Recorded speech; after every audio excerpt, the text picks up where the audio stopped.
Okay, so today's history tour, Fat Boy, is going to start off here. Well behind the church. An outhouse. And a cemetery.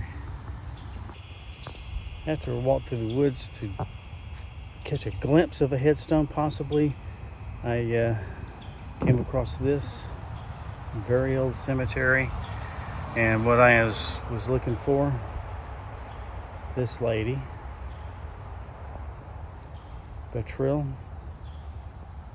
born in 1770, married to Williams Buttrill, Revolutionary War hero. This gentleman lying next to her, at 16, I think I read, joined the Revolutionary War and was an aide to George Washington. He, although his name is misspelled here, it should be Buttrill with an I instead of an E, lies here. Earliest founder of this area, which is currently Jackson, Georgia. The Buttrills built Sylvan Grove Plantation, cotton plantation, and stories upcoming. Here it says that he was the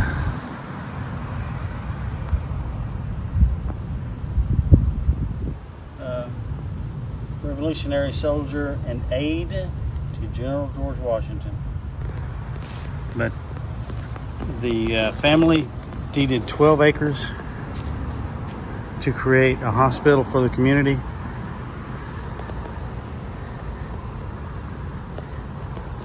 I just asked a nurse if she knew of anything existing back behind the hospital of the plantation, and of course she's a traveling nurse. And you know how the things have changed in that world.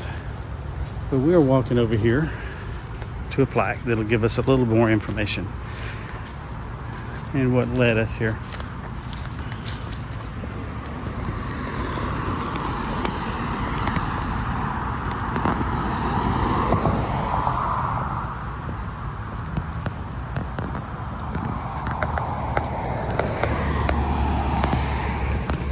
So 1864 Sylvan Grove Plantation was located just outside Jackson.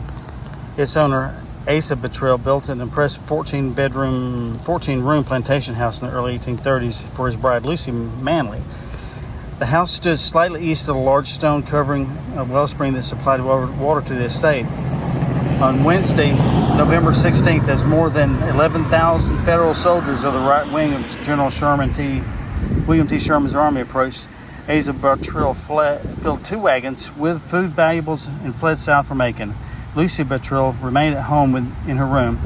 Early the next morning, Asa and Lucy's 22-year-old daughter Mary, whose grave we were just at, her aunt Emma Manley, and 2 slaves named Martha and Mandy also left Sylvan Grove for Macon in a loaded Pantheon-style carriage. Their driver, Ben Drake, was a crippled Confederate soldier. Along their way, they took Asa's overloaded wagons and had a chance of meeting with 2 Confederate scouts, one of whom was Taylor Buttrill, Mary's 17-year-old brother. Suddenly, Federal cavalry appeared. The men of the Buttrill party fled with the Phaeton, abandoning the women.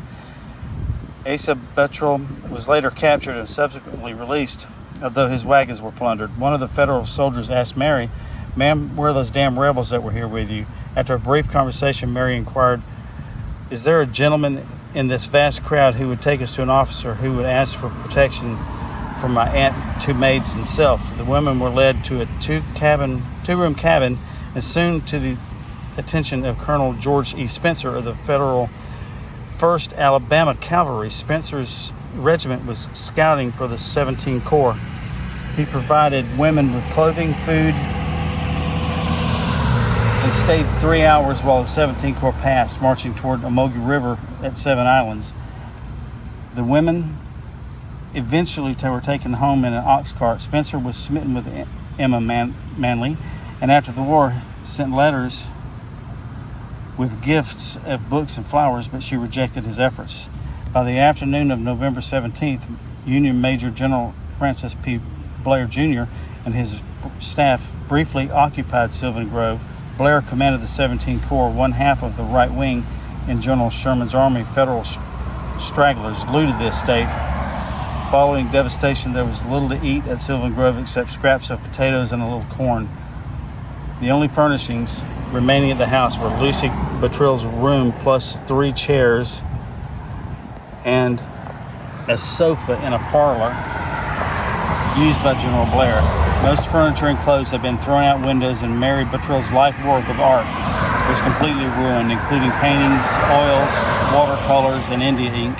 Sylvan Grove's barns, stables, cribs, and fences, cotton gin, and house were all burned, while all cows, chickens, horses, and mules were killed or stolen.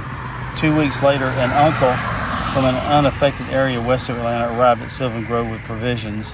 The Sylvan Grove Plantation House survived the war but no longer exists. And there's a little bit of a story here where those damn rebels with you, there was a fork. One road went to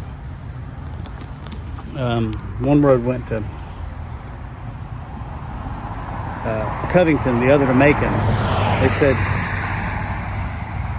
one went running up the north lane shouting, "Master, come back, come back, they're shooting."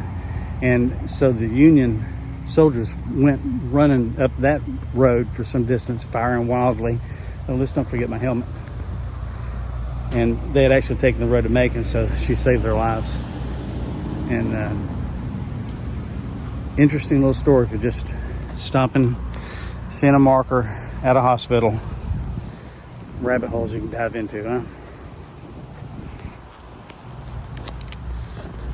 Let's get back on a Harley.